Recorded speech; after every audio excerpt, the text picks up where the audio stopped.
So I tasked the AI with giving me steps to win your first government contract. And what it gave me was essentially a 90-day plan that it broke down over 50 bullet points to essentially land your first contract. And so what I'm going to be doing today is I'm going to go through all 50 and then I'm going to weigh in on them as we go through them because some I agree with and some I don't. So I'll be adding my advice as we go along. I'll also be making this as a free download. So if you do want to get the 90-day plan that I'm reading from, that will be a free download that I will have the link accessible down below this video as well. So the first chunk they have here is days 1 through 30, and they're calling this like your foundation. So number one of 50, decide if government contracting is a serious business move for you. And this I totally agree with. A lot of folks jump into government contracting because they think it's going to be get rich quick, or at the very least they think it's going to be easy, or it's going to take a short amount of time. And neither of those things are true. So you need to make sure if you are going to be serious and committed to this in order to move forward, that's the foundation you're going to be building from. Number 2, commit to treating this like a business, not a side hustle. Agreed. And I don't think there's anything wrong whatsoever. If you're working a 9 to 5, right? You're transitioning out of the military, whatever it is, if you have other things going on, I think that's great. That's fine. Don't quit your day job, as they say. But at the same time, you do have to treat this like a business. So you need to get in the hours. You need to do good work, not busy work. And again, don't have unrealistic expectations. Don't treat this like a side hustle. Number 3, it says get your DUNS/UEI sorted out if you don't already have one. So yeah, we know that the unique entity ID has replaced the DUNS number. You can get that and your cage code from SAM. That's fine, easy to go. Number 4, register your business now in sam.gov. So that's where you officially apply and get your cage code. Okay, it could take less than a month, could take up to a couple months depending on how busy they are. It really depends. Number 5, make sure your NAICS codes are chosen strategically. So it's probably putting this at number 5 because when you go to register in sam.gov, you do have to select a primary NAICS code.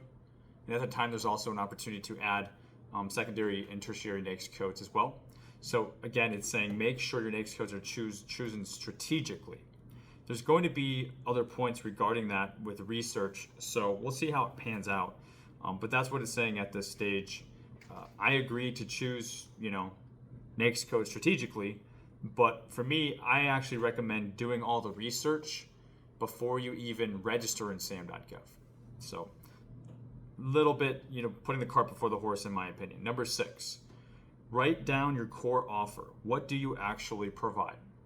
So if you have an established business, this is going to be much easier and more straightforward because you're already going to be clear on the services that you're offering, that you're trying to swing and bring over to the federal space. But those of you who are operating a business for the purposes of federal contracting and you're not bringing over an existing business, writing down your core offer is going to take some more time and research again. So I think this is like all stuff that should be done before even registering in sam.gov. Number 7, research if the government already buys what you sell. Aha! So this is what I'm talking about. I like to see stuff like this actually happen earlier. So again, research if the government already buys what you sell. As I always say, we don't have a magic wand to wave and put contracts in the open market or on sam.gov, okay? So if the contracts aren't there, if the government isn't buying them through those modes and formats, you're not going to be able to offer it, okay? So you have to make sure that there's what I call a proof of concept, and I'm sure I'll be talking about that a few times throughout today's training and throughout this list of 50 items. But yeah, do that ASAP. Don't wait till you're on number 7, in my opinion. Number 8, check usaspending.gov for proof of contracts in your niche. So again, I think you do that like number 2, right? Make sure you're serious and then start doing proof of concept. So I'm huge on proof of concept. You can go to usaspending.gov, advanced search, plug in NAICS codes and see who's buying the most of what you want to sell. This way, you know where you want to build your foundation. This way, you know if anybody is actually buying enough of, right, the good or service that you're wanting to pursue. So again, a little bit late, but very, very important. Number 9, create a SBA profile in DSBS Dynamic Small Business Search. In July, I think it was, actually the Dynamic Small Business Search went away. I still got to do a video on it, I know. DSBS has switched over to the Small Business Search. So, SBS. You can go to Small Business Search on Google and find it out and pull it up. And like I said, I still got to do a video to cover it. But yeah, that has changed. It's no longer DSBS. The point that they're saying create a free SBA profile at this stage, I think I'm neutral on it in my opinion on this one. I think there's more important things at this stage, but it's not something that's going to hurt. Number 10, draft a simple one-page capability statement. Okay. A lot of you guys know how I feel about CAPE statements. Okay. I will not go down that rabbit hole and tangent, but what I will say for this is I actually like CAPE statements when it comes to the context of building out. Some of these earlier points were like, write down your core offer, right? Well, guess what creating a capability statement forces you to do? It forces you to get clear on what that core offer is, because it's forcing you to essentially combine it into one page, summarize it into a one-pager. So I like capability statements actually more for the exercise that they put you through, because they make you get clear on your offer and your NAICS codes and the strategy that you're going to be moving forward with, more than the actual one-page document itself in terms of its usefulness. Because I'm so focused on bidding on contracts, CAPE statements are primarily used for market research, right? So less emphasis on that, more emphasis again on the exercise that it puts you through at the beginning stage. I like it for that reason. Now, number 11, it's saying open a dedicated business account. So I think this is actually late, because when you go to register in SAM, you do have to have an account and routing number for a business account when you do your SAM.gov registration to apply to get your CAGE code, right? So I think this is actually out of sorts. You would want to do that beforehand. Number 12, separate personal and business finances. Okay, this is kind of should go without saying, but yeah, you want to make sure that you have like some runway, anticipate what your low overhead expenses are going to be before you even win a contract, right? Like, are you getting a dedicated like office share? Are you going to buy some stuff like a laptop, a phone line? What is it that you're getting, I guess, to see and to set aside runway to pay for those without having to get into your personal. Because once you essentially set up your business, and I guess it left that out entirely, but if you're going to formally set up an LLC or a proprietorship, that would come before all of this, because you need that to also bring to SAM.gov and get your CAGE code too, right? So kind of just skip that. I think I was probably assuming it. I'll give it a break for leaving that out. But that also goes with like the basic bank account stuff, separating personal and business. So again, it's important to do. When exactly should you do it? Probably sooner the better. Next, number 13, learn about set-aside programs, 8A, Women's Service Disabled, and HubZone. So I just did a video yesterday on the 4 major set-asides and the 5th for total small business set-aside. If you missed that, you'll definitely want to go back and watch that video if you're not familiar with set-asides. And one of the big questions is, do I need set-asides to win contracts, right? The answer is, it really depends. My typical answer is like no, but check out that video for why I say that, okay? But it's saying now you want to learn about set-aside programs, essentially alluding to, hey, if there's anything that you qualify for, now would be the time to apply and get those. I don't think you have to do that right away. I think you could push that off to way later. Number 14, decide if you qualify for any certifications. So again, kind of the same point, but maybe there's other certifications. You could consider those as well. If you want, go for it. Number 15, write down 3 federal agencies that most likely buy what you sell. So I don't like the most likely, because again, we talked about this in the USA spending point number 8. Look at the data. Identify who is buying, not who most likely buys, but who is it, so that you can put tax on a map whatever you got to do to put your targets up of where you're going to focus your time. So yeah, it's good to target 3 agencies. I think that's great, but that should be part of your proof of concept. Number 16, set up save searches as SAM for your NAICS codes. This seems to be really kind of jumping all over the place, and that's fine, but that's my observation. Yeah, I think you could. I think you could do it now or sooner. Set up your save searches on SAM.gov. Again, my opinion is a search or searches for keywords, a separate search for NAICS codes, right? And then also a separate search for agencies. And then if you're focusing all those under live bids, we're probably looking at a window of a response date of the next 30 days. Okay, and then we're looking at solicitation and then combined synopsis solicitation in terms of the notice type for those opportunities. So 3 to 6 searches, okay? We're not just getting away with 1 or 2 searches. Next, number 17, learn how to read a solicitation, sections C, L, and M. So section C is going to look like, section B is going to be pricing, but I left that out. Section C, statement of work. Section L, instruction to offers, and section M, evaluation factors. So I agree. You got to learn how to cut right to the important points and extract the key information from a government solicitation, because they can be lengthy and often there's many attachments. So we do not read these things, line by line, page by page, front to back. It's more like what I say. It's like an Easter egg hunt. Okay, we go in looking for something very specific, and that's what we're looking for. So we're using Control F, Control Find. We have our key terms that we're using to search. And in this day and age, honestly, we can upload it to, as I did recent videos on, to ChatGPT, right? And ask it to summarize, or just ask specific questions of it, and then ChatGPT can find it even faster for you. Then you can just go in to verify what the AI is saying, because it's not perfect, but it can read a heck of a lot faster than you can. So yeah, mastering that, getting a system for that up and going is honestly, you can do that a lot sooner than this. It's very, very important. Next, number 18, download 3 old solicitations in your niche and practice reading. Might be hard to do that. Once everything kind of gets archived, you can't really access it. So maybe if something like the due date has passed, but it's still up and it hasn't been archived yet, you could try to pull down some of the solicitation docs so that you can practice reading. That's fine. But I don't know what's wrong with practicing on the live active solicitations either. So I don't know why it has to be an old solicitation. Number 19, make a compliance checklist for one of them.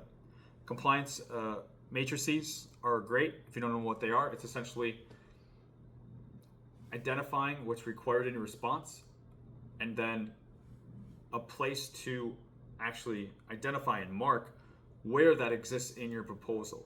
And the purpose of that is to, see anything that you're missing. Okay, and you can also grade yourself that way in terms of like how, is it strong, is it mild, is it weak? That way you can go back to it and improve on it. But that way you're citing page numbers and everything so that you know where everything is exactly answered in your proposal through something called a compliance matrix or a checklist, so that you are trying to like simulate grading your offer like a contracting officer would. So I think that's great. And then connect with your local PTAX Apex Accelerator, number 20. I don't think you need them.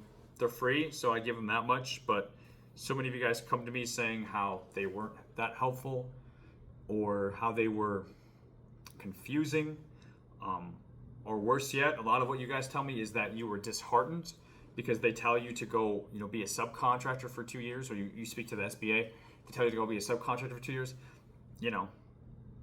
Without me going into a full rant, people in these positions have never even won a contract before. Okay? And they're not speaking from regulations. They're speaking from a dogma. They're speaking from what the person above them told them to say and trained them on. And that person has never won contracts. It's never been in the actual trenches doing this. There's just, when you're in the industry, people say things and you pick it up like it's the gospel. And a lot of these things are actually incorrect, inaccurate. And for new government contractors, right, where you're just trying to soak everything in, that can hit you like a ton of bricks, and it can be very disheartening. And some people just give up because the Apex or the SBA told them some things that were not accurate or scared them off. And I think that's a shame, and that's too bad. Especially because I know a good number of these people, and if you know what they were doing before they got that position, it had nothing to do with this. Okay, so they're just put into the position, and you're supposed to look at them like they're an expert, just like a contracting officer. They get their seat, they take the test, especially even a specialist, right, who's working under an officer. They don't have typically any background in this. They were doing some other form or function, and they got put into this role. So guys, we don't want to put people on pedestals. We don't got to give people too much credit. All to say, do your homework, do your research, right? Dig your heels in. Don't let people persuade you. Get the answers that you need to feel good at night. Don't rely on a PTAC, Apex, accelerator or SBA to do that for you. So that's kind of the first third. Okay, we're just trucking along here. That was foundations.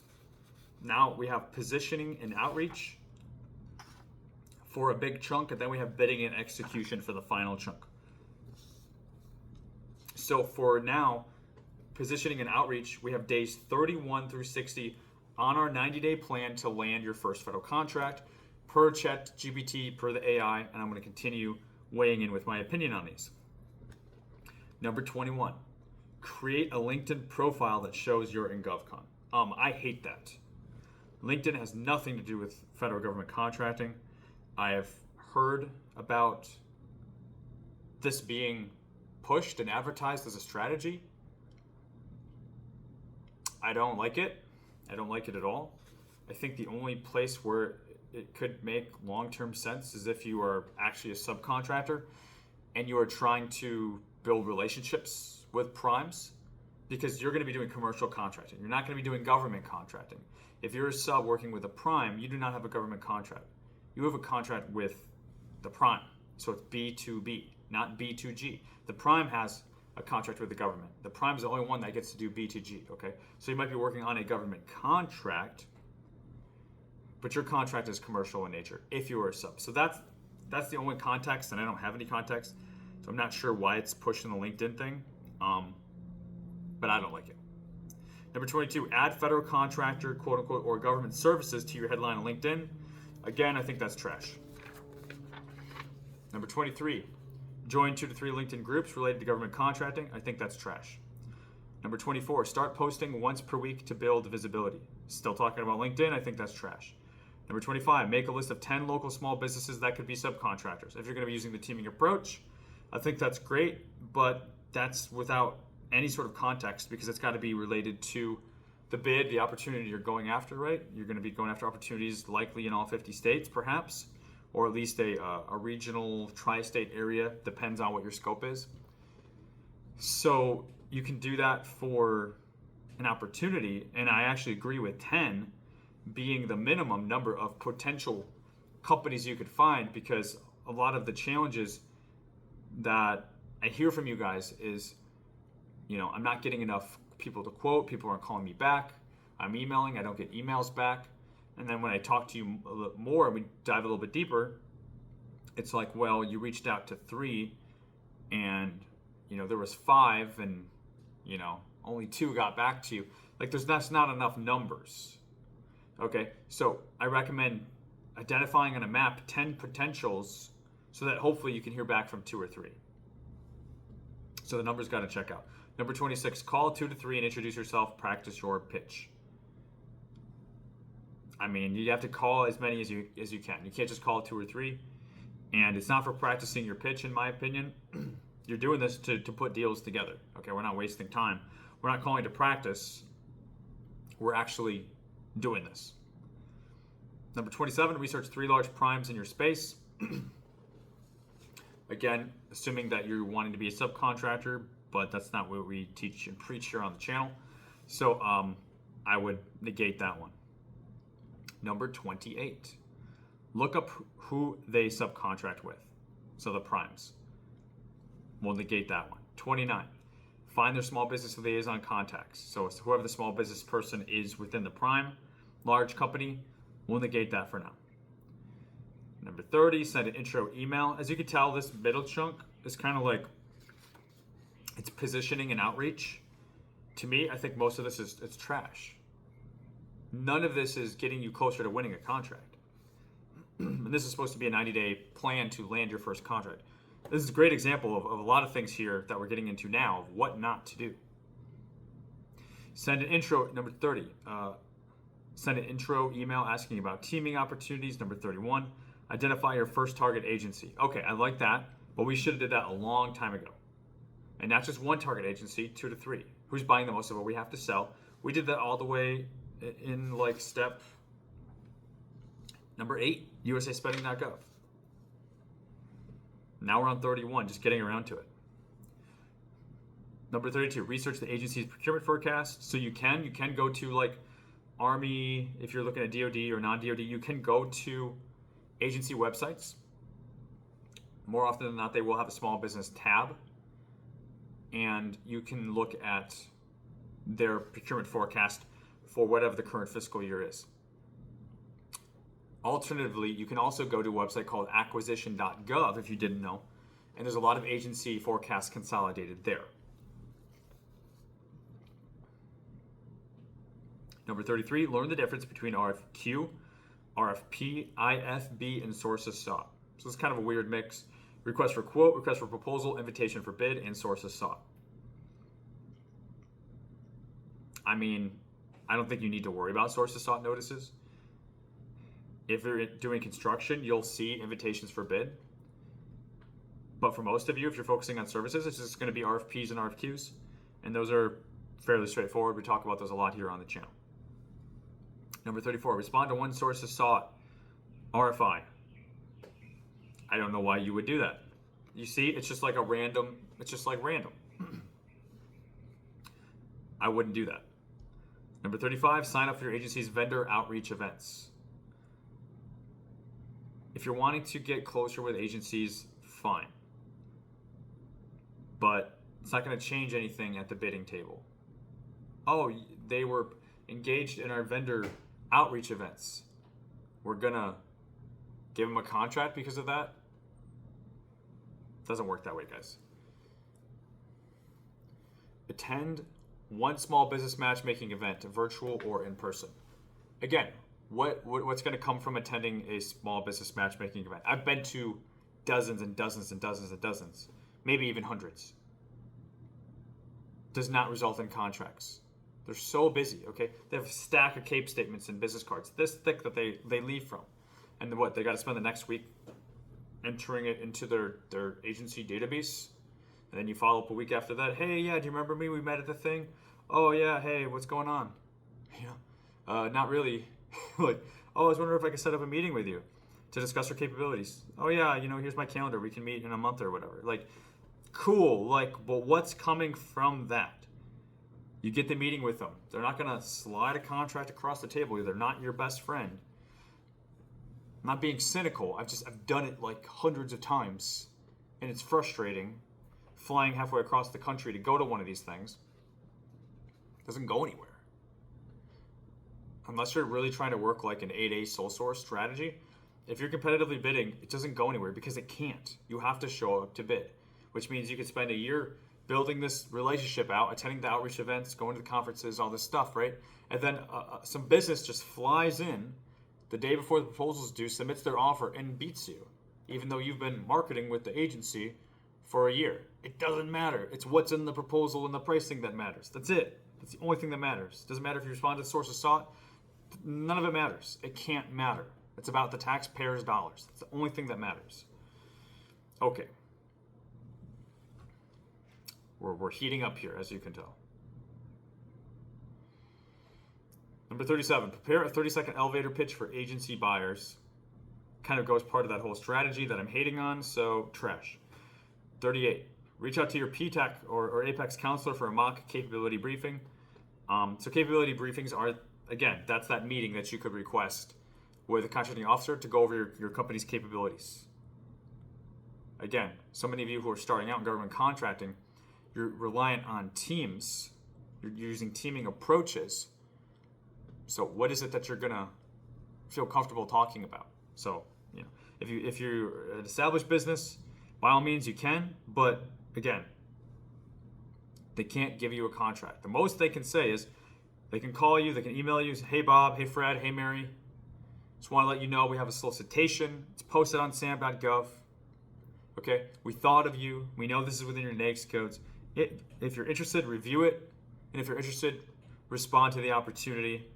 And at the very most, I'll send you an email with a link to the opportunity on sam.gov. Like, that's what could happen. It's glorious, right? It's not that great. Number 39, get comfortable with emailing contracting officers professionally. You do need to email, and I definitely recommend emailing to even gauge their responsiveness before you invest time into putting a proposal together, because you could send it off and never hear back from them. So yeah, get the email thread going, get the phone calls in, and let them know that you're going to be putting in a bid. And then they can say, great, we'll watch for it. Now you've established the thread. So yeah, emailing contracting officers is a very important thing to establish that email thread. Number 40, keep building your pipeline with at least 10 upcoming opportunities. Totally agree with that. Definitely got to build your pipeline. It's bidding and winning, it's bidding and waiting, but it's certainly not capability statementing or conferencing or source of soughting. It's bidding and winning, and bidding and waiting, and bidding and winning. On to the next, get better, on to the next. It's the numbers game, but it's quality and quantity. It's consistency. So, as you can tell there, I mean, you could easily waste 27 of your 30 days in the positioning and outreach, in my opinion, because I think most of those were not necessary and a big fat waste of time. And I'm not being cynical. I'm being passionate, because it's your time that they're going to be wasting, and in many instances your money. Some of these things we went over cost you money and will not bring money in. So why are we doing it again? I have to offset a whole industry of noise that's telling you certain things to do at the wrong times. Anyways, now we're on days 61 to 90. Bidding and execution. That's what I like to hear. Bidding and execution. Actually doing work. Actually doing things that can make you money. So number 41, pick 1 to 2 opportunities that are within your capabilities. Great. Love it. Number 42, do a bid, no bid analysis. Don't chase everything. Just speaking my language. The better you can get, the faster you can get. You can even use ChatGPT to help you do this. At sorting through the good and the bad. Also working with your safe searches to dial that in, so that is bringing you the right opportunities to even put in front of you in the first place, right? Get these things dialed in so that you're optimizing the most of your time in terms of your safe searches, and then your evaluation criteria, right? That way you're investing your time in opportunities that have higher likelihoods of bids that you're going to go after, and bids that you potentially could win, right? We want to keep optimizing our time.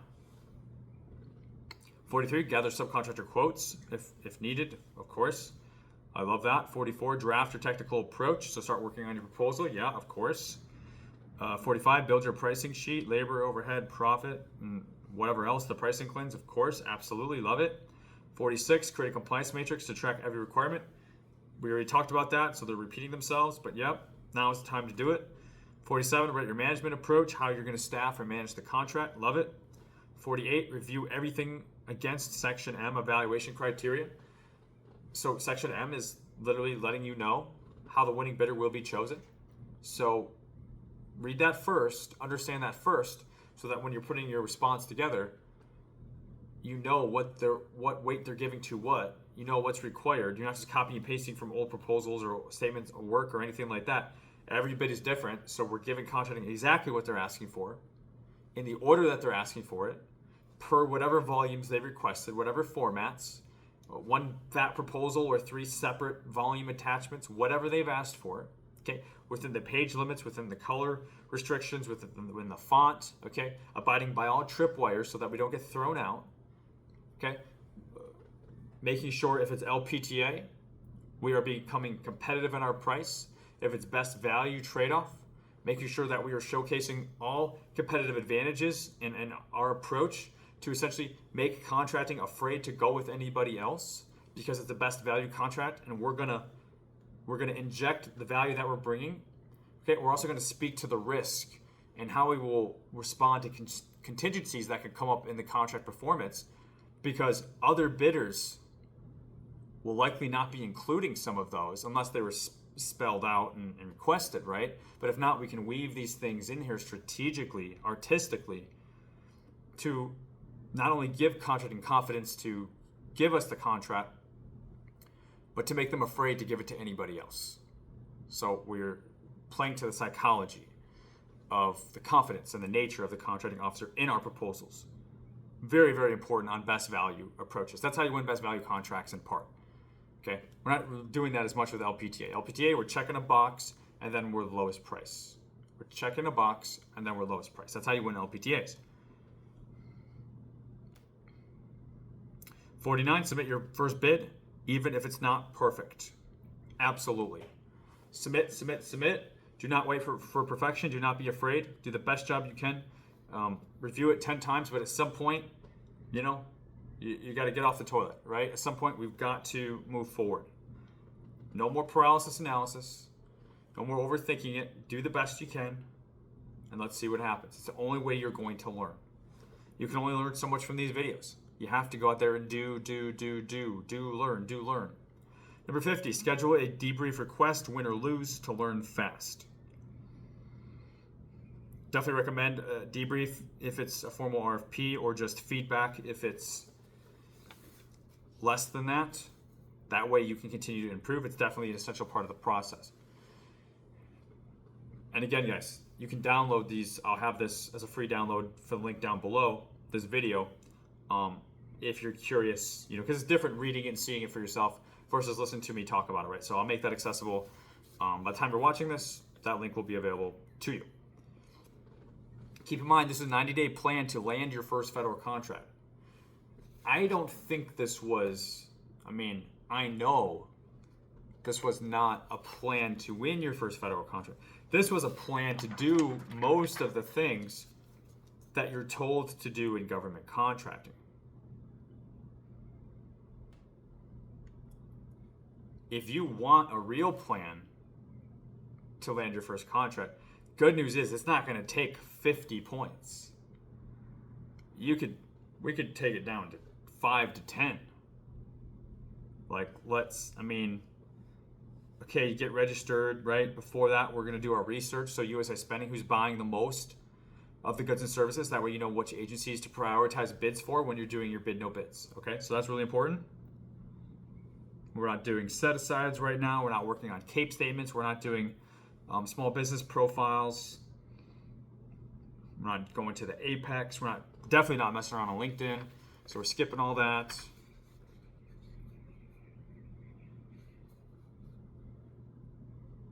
We've already identified our target agencies. As far as I'm concerned, we already did that. But we're not doing elevator pitches, PTAC counselor, not doing that. Yeah, pretty much it's the bidding and execution part once you get registered. And you do your research, right? So that you know what to bid on. Save searches, I don't know if I said that, but that'll be part of this. And then you're picking 1 or 2 opportunities. You're doing your bid no bids, gathering quotes, writing your proposals, doing your pricing, doing proper reviews, everything we just said, right?